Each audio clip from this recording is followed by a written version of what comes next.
Boa noite a todos. Então, é com satisfação que hoje iniciamos um novo projeto sobre a disciplina de Direito Processual Constitucional, e teremos aqui a exposição de toda a ementa teórica da disciplina, baseado na ementa proposta para a universidade, a Universidade Unicecal, aqui em Ponta Grossa. Embora essas aulas sejam voltadas para o público da graduação, para os alunos da Unicecal, esse conteúdo também poderá auxiliar outras pessoas que estejam buscando informações a respeito do processo constitucional e que têm uma certa dificuldade de encontrar isso.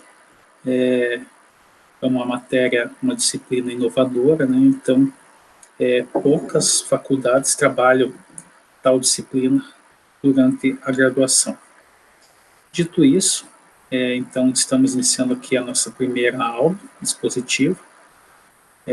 Como já acertado junto aos alunos, aqui no YouTube nós ficaremos restritos a toda a parte teórica da disciplina.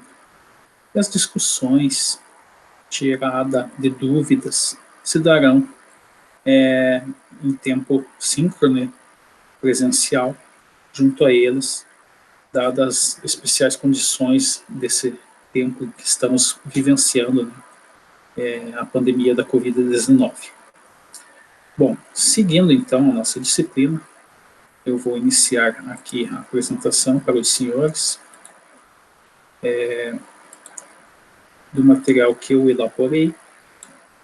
Então, nós vamos ver a nossa disciplina, Direito Processual Constitucional. Para quem não me conhece, eu sou o professor Guilherme Degerf, aqui da Universidade Unicecal, na cidade de Ponta Grossa, Paraná. Bom, inicialmente, nós precisamos trabalhar a questão da modificação da Constituição. E antes de nós falarmos sobre modificação da Constituição, é preciso que nós vamos a uma questão primordial, que se chama o poder constituinte originário. O que vem a ser esse poder constituinte originário? Bom, nada mais é do que o poder que o povo detém, e que dá legitimidade para o estabelecimento de uma nova ordem constitucional, rompendo com a ordem constitucional anterior. Tá? Então, o que ocorre? Em 88, com a promulgação da Constituição Federal de 88, Constituição da República Federativa do Brasil de 1988, nós temos uma nova ordem constitucional. E ela se deu por um processo democrático, ou seja, o povo, através de seus representantes, onde se constituiu uma Assembleia Nacional Constituinte, de forma democrática, escreveu uma nova Constituição. Tá? Então, esse poder constituinte originário, ele vem do povo. Então, o poder constituinte originário, é aquele momento em que o povo exerce, através de seus representantes, na Assembleia Nacional Constituinte. Tá? Então, percebam que o poder constituinte originário, na Constituição atual, de 88, se deu de forma democrática. Mas isso não impede que esse poder constituinte originário ocorra através de um golpe militar. Então, você tem aí uma Constituição imposta, o que ocorreu durante a ditadura militar, e também ele pode ser um poder constituinte originário que se dê através de um sistema de revolução. Então, vamos lembrar das revoluções que tivemos, né, não no caso do Brasil, mas em outros países, né, revoluções socialistas, onde houve a nova Constituição, né, baseada nessas premissas dessas revoluções. Afastando a forma da revolução e do golpe militar, nós temos aqui o modelo democrático, que é o nosso modelo atual, né? Então, nós temos aqui uma legitimidade mais próxima do ideal, né? Onde realmente o povo delegou essa possibilidade aos representantes, né? Que, através da Assembleia Nacional Constituinte, elaboraram a nossa Constituição. Tá? É importante ver que isso está, inclusive, relembrado, né, está lá no texto da nossa Constituição, no parágrafo único do artigo 1º, onde diz expressamente que todo o poder emana do povo, que o exerce por meio de representantes eleitos ou diretamente nos termos desta Constituição. Então percebam que no próprio texto constitucional nós temos essa rememorização, né? Então essa lembrança é uma lembrança viva, né, de qual é o propósito dessa Constituição democrática e qual é a sua razão de ser, a sua fundamentação.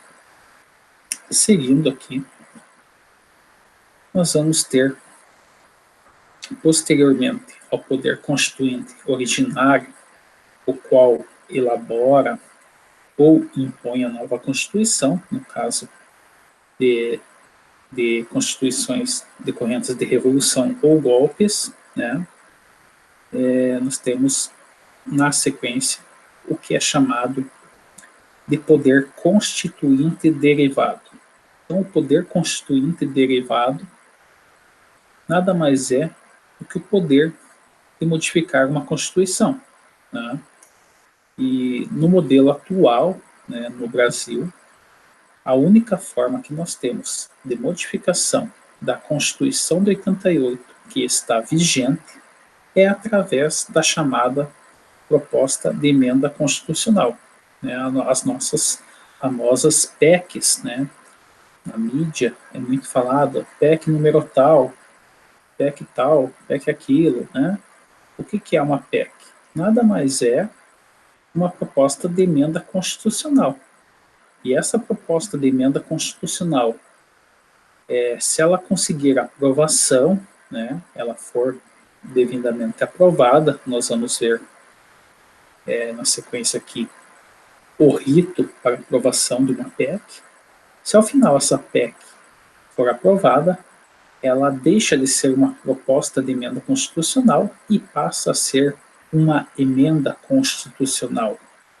Ou seja, dentro do nosso triângulo lá de Kelsen, né, que vocês estudaram, uma emenda constitucional, ela terá ali o mesmo patamar da própria Constituição, né? Uma vez aprovada, ela, dentro da hierarquia, ela se posiciona lá juntamente com a Constituição.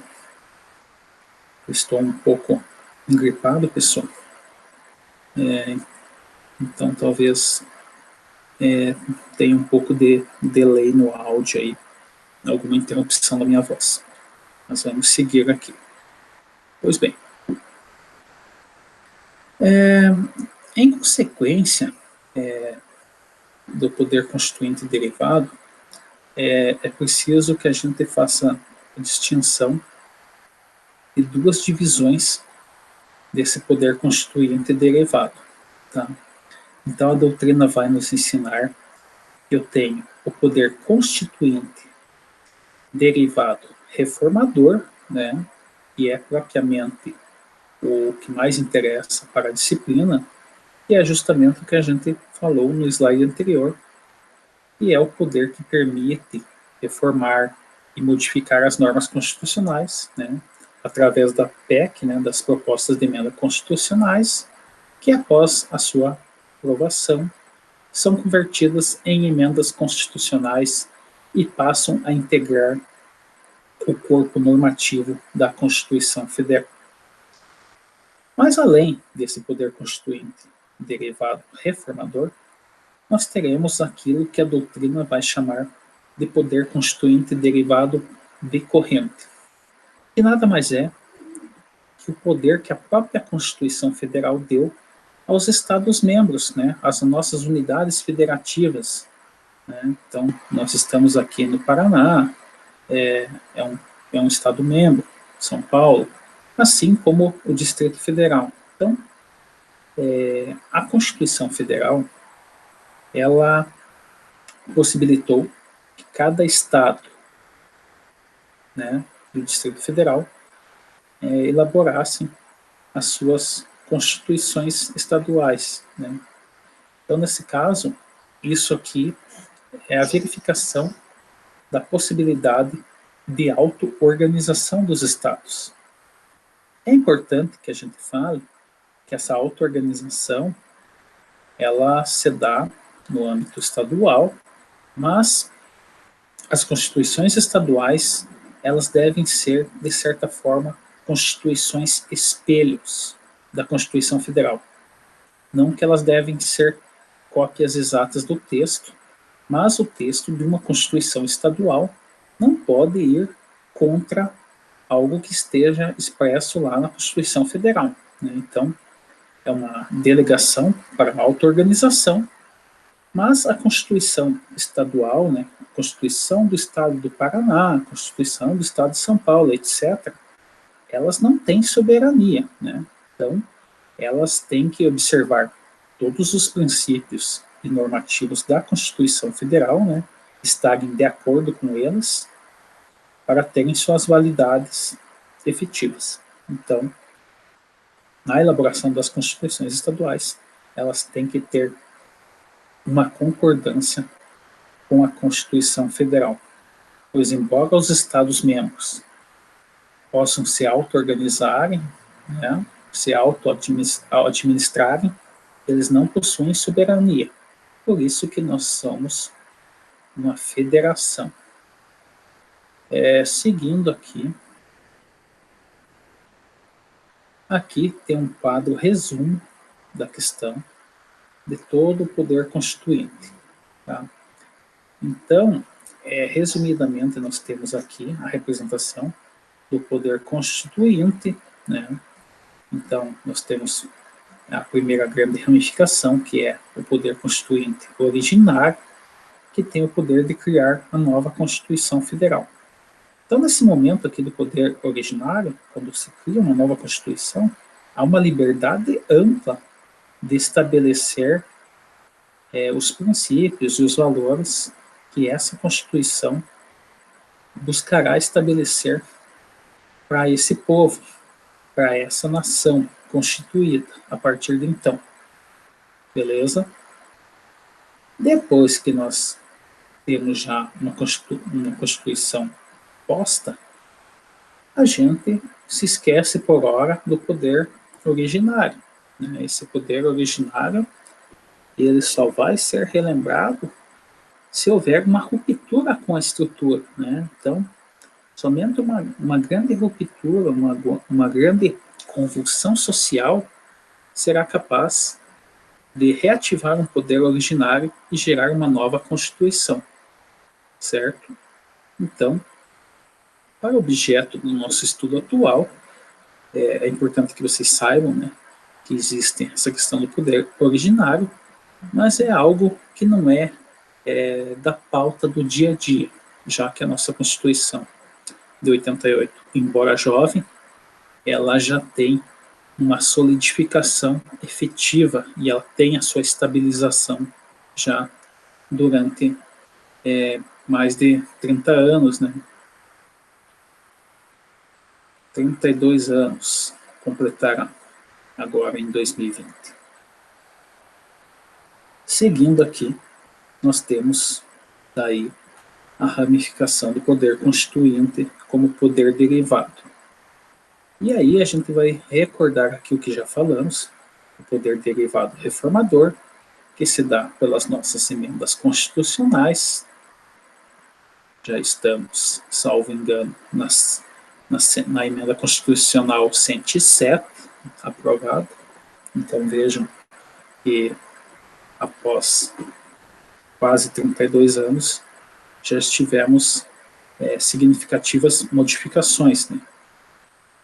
Então, nós temos aqui o reformador através das PECs, que viram emendas constitucionais, e nós tivemos o poder derivado reformador previsto lá no artigo 3º dos atos das disposições transitórias, constitucionais transitórias.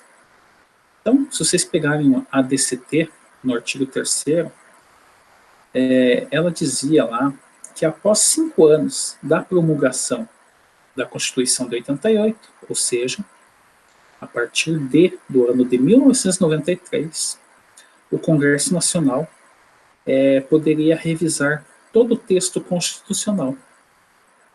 Então, aqui se fala do poder derivado reformador revisor, tá? E foi uma possibilidade expressa, né, na Constituição de 88, mas que previu que isso se daria apenas uma vez. E essa possibilidade foi justamente feita entre os anos de 1993 e 1994. Porém, essa revisão ela é muito criticada pela doutrina por ter sido uma revisão muito tímida, né? Então, não se avançaram de forma esperada. Então, passado esses 5 anos da Constituição de 88, podemos dizer que essa revisão foi bem superficial, né? Frustrando inúmeras perspectivas, né, e expectativas existentes na época. Inclusive a questão do parlamentarismo e alguns avanços na forma política, né? Então, se manteve mais do mesmo nessa revisão. Poucas mudanças foram percebíveis.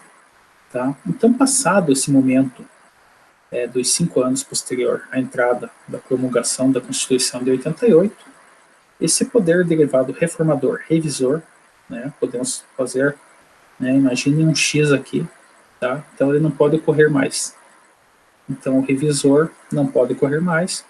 Então a forma hoje de modificação da Constituição de 88 só pode dar-se através das PECs e não mais através da revisão, pois no ato das disposições constitucionais transitórias, no seu artigo 3º, o Constituinte originário só previu a possibilidade de uma revisão que se daria após 5 anos da promulgação da Carta de 88.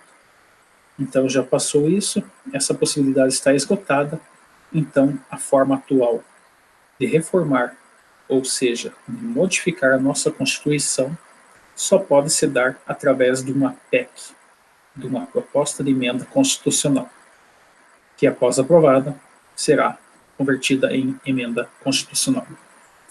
Seguindo aqui o nosso quadro, nós temos o poder derivado decorrente, né? Então, já falamos sobre isso, né? O poder derivado decorrente é aquele que possibilita a criação das constituições dos estados, né?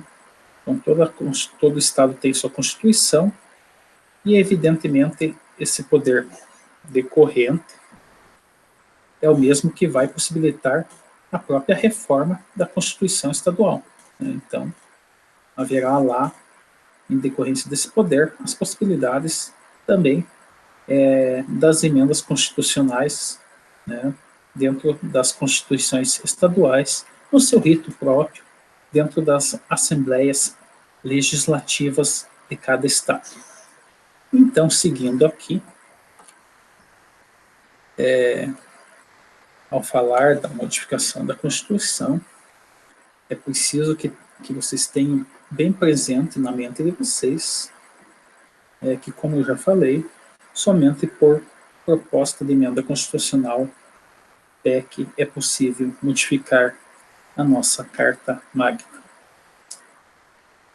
Seguindo o raciocínio, vocês podem depois olharem o artigo 60 da Constituição Federal, e lá dispõe de como se dá uma emenda constitucional. Né? Então, a pergunta que você faz: quem pode propor uma emenda constitucional? Quem pode propor uma PEC? E lá nós vamos ter no próprio texto constitucional que, para propor uma PEC, eu tenho que conseguir a assinatura, né, de 1/3 dos deputados federais, no mínimo, ou 1/3 das assinaturas dos senadores. Eu posso também ter a simples iniciativa do presidente da República, né? Então, uma vez que o presidente da República propõe uma PEC, o Congresso Nacional terá que analisar. E também há uma possibilidade prevista na nossa Constituição, que poucos sabem, mas que, se eu conseguir que mais da metade das assembleias legislativas das unidades de federação propõe uma PEC conjunta, essa PEC deverá ser analisada pelo meu Congresso Nacional. Então, se eu conseguir que a maioria, né, das assembleias legislativas estaduais, se eu conseguir que a Assembleia do Paraná, a Assembleia de São Paulo, enfim, vocês pegam metade mais um estado, né, e vocês terão a maioria já. Né? Então, é muito raro isso aqui acontecer, né, porque é uma dificuldade imensa, né, você conseguir que mais da metade dos estados brasileiros propõe uma PEC. Né? Então, na verdade, acaba sendo uma letra morta, mas há essa possibilidade prevista constitucionalmente. Mas, evidentemente, que é muito mais fácil conseguir 1/3 das assinaturas dos deputados federais ou 1/3 dos senadores e propor essa PEC do que eu conseguir juntar mais da metade das assembleias legislativas dos estados, né, no sentido de propor uma PEC. Seguindo o raciocínio, né, então nós temos 4 possibilidades de propor uma PEC, tá? E seguindo o raciocínio aqui, nós temos ainda lá no artigo 60, no parágrafo 1º, que a Constituição não poderá ser emendada na vigência de intervenção federal, de estado de defesa ou de estado de sítio. E isso se dá por uma razão muito simples. Em decretação, né, intervenção federal, estado de defesa ou estado de sítio, nós estamos dizendo que a nação está num período especial, né, um período extraordinário, onde há um problema social, uma convulsão social muito grande. E se entendeu que, durante convulsões sociais ou problemas, né, de relevância, como são, né, a decretação de um desses especiais períodos, nós teríamos uma instabilidade política, uma instabilidade até mesmo econômica, uma instabilidade social muito grande. Né? Razão pelo que se veda a possibilidade de emenda à Constituição, para que no arrepio da emoção e da convulsão social não se emenda a Constituição, né, num ambiente de instabilidade social. Tá? Então, eu não posso ter intervenção federal, nem estado de defesa, nem estado de sítio. Se vocês lembrarem, recentemente, onde estava o governo do presidente Michel Temer, houve a intervenção federal do estado do Rio de Janeiro. Por isso, naquele período, que durou a intervenção federal, não se pôde votar qualquer proposta de emenda constitucional. E isso atrasou os planos que eles tinham de proposta de emenda constitucional, que eles já queriam fazer reformas, a reforma da Previdência eles já queriam fazer no governo Temer. Então, a intervenção federal do Rio de Janeiro foi um dos motivos que atrasou a reforma da Previdência. Se nós analisarmos o conjunto histórico em que se deu a situação. E daí teve os outros desdobramentos aí, políticos, que todo mundo sabe, enfim, acabou não existindo mais possibilidade daquele governo levar adiante seu projeto de reformas. Pois bem, seguindo aqui. A proposta de emenda constitucional será discutida e votada em cada casa do Congresso Nacional. Como que ocorre? Então, apresentado a PEC, né, a PEC, em regra, ela vai ser votada sempre, primeiramente, na Câmara Federal, né, e sempre por 2 turnos. Ou seja, eu mando a PEC, né, a PEC vai lá para a Câmara Federal, os deputados federais vão votar uma primeira vez essa PEC. Essa PEC, para ela ser aprovada, ela precisa, no mínimo, de 3/5 dos votos dos membros.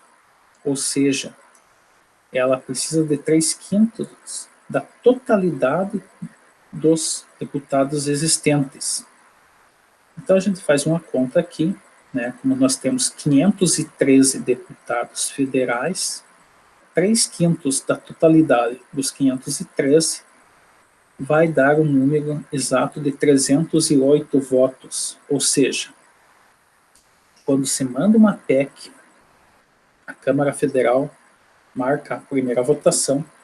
Para que essa PEC seja aprovada em primeiro turno, eu precisarei de, no mínimo, 308 votos favoráveis dentro do universo de deputados federais. Beleza. Conseguiu os 308 votos ou mais? Beleza. Eu aprovei a PEC no primeiro turno. Aí o que ocorre? Eu tenho que marcar uma nova votação na Câmara Federal, novamente, para verificar novamente se eu vou conseguir os 3/5 dos votos dos membros. Então, isso é marcado. Se novamente, né, no segundo turno, eu conseguir no mínimo 308 votos ou mais favoráveis a essa PEC, eu tenho aprovação daí em 2 turnos na Câmara Federal. Terminado isso, né, digamos que eu tenho as 2 votações, né, os 2 turnos, consegui os 3/5 em ambas votações. Beleza, na Câmara Federal foi aprovado. Aí a Câmara Federal remete essa PEC para o Senado Federal, onde vai começar tudo novamente. Então eu vou ter um primeiro turno, onde eu também vou precisar de no mínimo 3/5 dos votos dos membros. Como o Senado eu tenho 81 senadores, a conta do 3/5 fecha em 49 votos.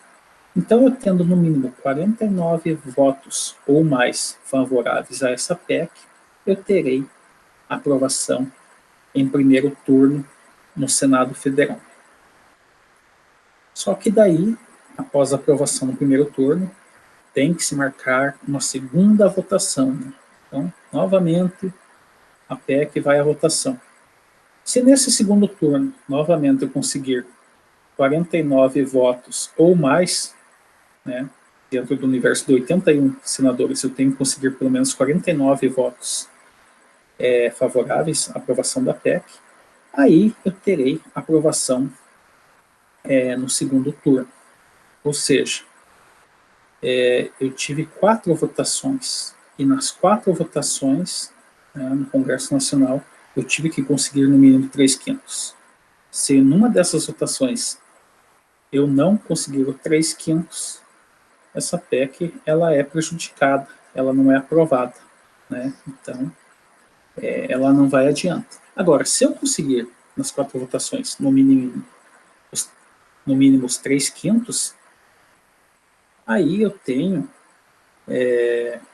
um caminho de que essa proposta de emenda constitucional será promulgada pela mesa da Câmara Federal e do Senado Federal.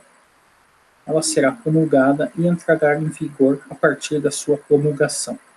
Tá? Então, diferentemente de uma lei, onde a lei ela vai para o presidente da República assinar a vigência dela, na PEC não. Então, a PEC terminou esse rito aqui, quem promulga uma PEC é a mesa da Câmara e a mesa do Senado. São eles que vão promulgar a PEC. E ela entra em vigor imediato. Percebam que a PEC ela não possui a questão, a famosa questão da vacatio legis. Né? A PEC ela promulgou na mesa do Senado e mesa da Câmara, ela entra em vigor. Beleza, pessoal? Outro detalhe aqui é que a regra é que a PEC ela começa sempre pela Câmara Federal. Tá? Então, a regra geral é que a PEC começa pela votação na Câmara Federal e numa segunda etapa ela vai para o Senado Federal, que tem a sua natureza de casa revisora. Porém, quando a PEC for de iniciativa daquele um terço de assinaturas, 2 senadores, a PEC começará pelo Senado Federal e então a Câmara votará em segunda etapa como revisor. Então, somente quando o Senado propor uma PEC é que iniciará pelo Senado. Quando for proposta pelo presidente da República, pelos deputados federais ou pelas assembleias dos estados, ela sempre começará pela Câmara Federal e terminará pelo Senado.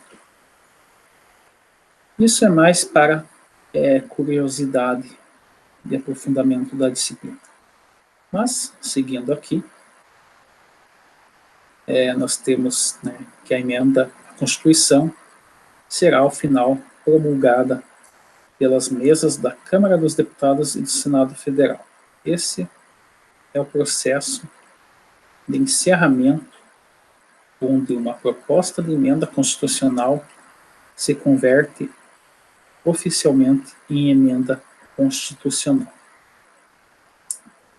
Seguindo aqui, nós temos o nosso famoso artigo 60, parágrafo 4º da nossa Constituição Federal, que nada mais é do que as nossas famosas cláusulas pétreas. Então, no texto do parágrafo 4º, nós temos expressamente que não será objeto de deliberação proposta de emenda constitucional tendente a abolir, inciso 1, a forma federativa de Estado. Então, essa ideia, esses famosos movimentos, por exemplo, o Sul é meu país, são propostas inconstitucionais e que não podem nem ser objeto de análise, porque contrariam uma das nossas cláusulas pétreas. Então, essa ideia que o Sul é meu país, durante a nossa Constituição atual, é impossível de prosperar. Somente por meio de uma revolução, uma luta armada, enfim, algo bem extremista, para a gente verificar uma separação dos Estados-membros que formam o Brasil. Evidentemente, há muitas críticas, mas o que dá essa identidade de brasileiro é realmente a nossa união federativa. Então, é preciso defender a Constituição que nós estamos submetidos, né? E valorizar essa forma federativa do Estado, e não o contrário, né, pessoal? Não há razão para um movimento separatista dentro do nosso ordenamento jurídico. Então, a forma federativa do Estado é uma cláusula pétrea, tá? Não pode ser abolida. O segundo inciso, né, a nossa segunda condição de cláusula pétrea, é a questão do voto direto, secreto, universal e periódico. Tá? Percebam a importância que o voto, né, o ato de sufragar, né, o sufrágio eleitoral, adquiriu com a nossa Constituição cidadã. Né? Se era difícil, né, durante a ditadura militar, agora ela é, inclusive, na Constituição de 88, uma cláusula pétrea, o voto direto, secreto, universal e periódico. Seguindo aqui, nós temos terceira cláusula pétrea, né, dizendo que não pode haver uma PEC com ideias tendentes a abolir a separação dos poderes. Então, a separação clássica que nós temos aí, poder judiciário, poder legislativo e poder executivo, ela deve permanecer, tá? Então, não há que se falar nessa tendência à abolição, tá? E por fim, e talvez o mais importante para o objeto do nosso estudo do direito, é a ideia de que não pode haver uma PEC com tendência a abolir direitos e garantias individuais. E os direitos e garantias individuais são inúmeros. Então, nós vamos lá visitá-los ao análise do nosso artigo 5º, né? Pois no artigo 6º, os nossos direitos fundamentais sociais, enfim, há uma infinidade de direitos lá no nosso artigo 5º, artigo 6º, que estão bem visíveis, né? Fora os direitos que venham a ser ampliados e conquistados, né? Então, é importante ver a importância desse inciso 4º, né? Inciso 4º, para o cidadão brasileiro, né? Então, isso aqui é um avanço inegável, né? Quando você vai estudar direitos fundamentais sociais, você percebe a importância deles estarem elencados como cláusulas pétreas, pois do contrário, com certas questões políticas, a nossa população já teria perdido muitos direitos, né? Então, infelizmente, a vontade política, às vezes, ela caminha na ideia da retirada de direitos. Os direitos são custos para o Estado, né? Garantir direitos, efetivar direitos, eles têm um custo financeiro para o Estado, né? E quando eu tenho essa ideia de enxugamento do Estado mínimo, enfim, há uma tendência de querer se mitigar, né, se destruir certos direitos historicamente conquistados. Então, a importância do inciso 4º, na minha opinião, talvez seja a cláusula pétrea mais importante, na minha visão, pois aqui a gente sente de uma forma direta, na carne, ao passo que, se nós começarmos a pensar o artigo 5º, se simplesmente uma PEC pudesse vir lá arriscar os inúmeros direitos do artigo 5º, nós estaríamos, né, como o dito popular diz, em maus lençóis. Então, aqui está, de forma inegável, né, a cláusula pétrea mais importante na minha concepção pessoal. Seguindo aqui o raciocínio, pessoal, para resumir a história, né, não pode haver PEC com matéria tendente a abolir cláusula pétrea da Constituição. Artigo 60, parágrafo 4º da Constituição Federal. Importantíssimo. Tá? É evidente que há uma possibilidade de modulação, né, de alguns direitos, mas a ideia da abolição não pode ocorrer, né? Então, nós podemos ter até uma certa ampliação, né, desses direitos, modificações, mas a sua extinção, a sua exclusão, de forma alguma, ela pode ocorrer.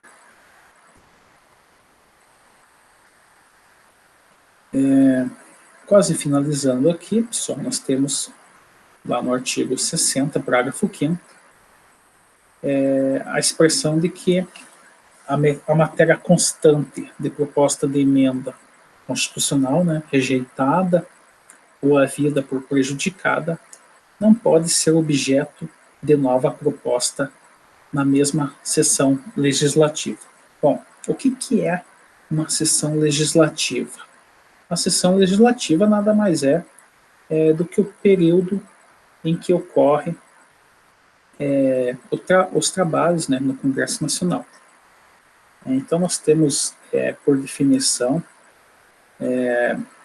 complementar, que a sessão legislativa ordinária é o período de atividade normal do Congresso a cada ano, né? Então, começando no dia 2 de fevereiro e vai até 17 de julho, e depois de 1º de agosto a 22 de dezembro.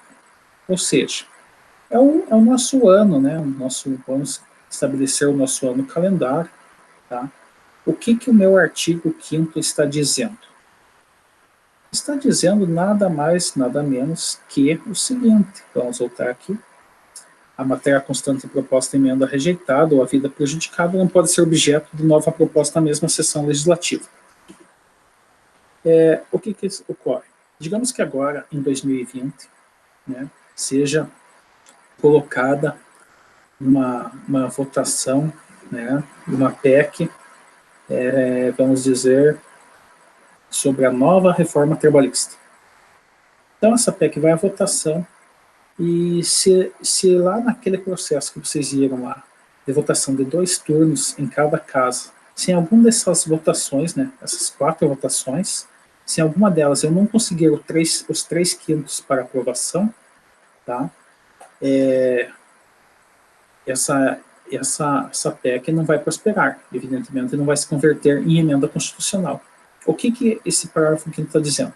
Se em 2020 uma PEC que o objeto seja a reforma trabalhista não conseguir ser aprovada, não pode novamente, né, vir um outro grupo de deputados ou vir o presidente e enviar novamente a PEC com a mesma matéria, ou seja, ele pode vir com uma PEC de uma reformulação da Previdência. Tá? Quer fazer, não ficou legal a reforma da Previdência de 2019, então vamos fazer uma nova PEC da reforma da Previdência em 2020. Isso ele pode. Mas o que ele não pode?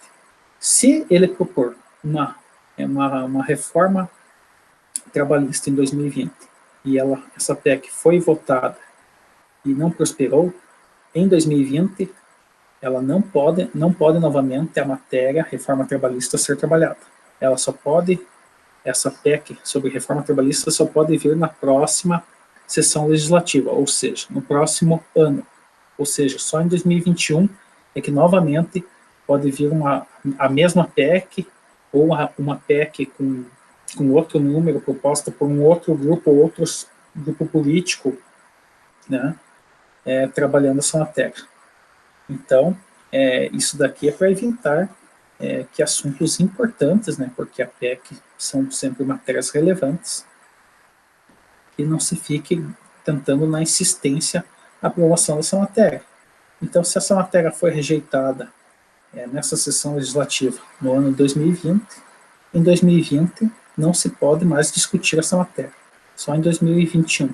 É como se desse um tempo para que o pensamento fosse oxigenado, né, e não se tentasse aprovar determinada matéria a todo custo. Né? Então, a política ela é muito dinâmica, né? Então, para evitar que se force a barra na aprovação de determinado tipo de matéria, se ela foi rejeitada naquele ano, ela só poderá ser proposta, essa matéria novamente, no ano seguinte.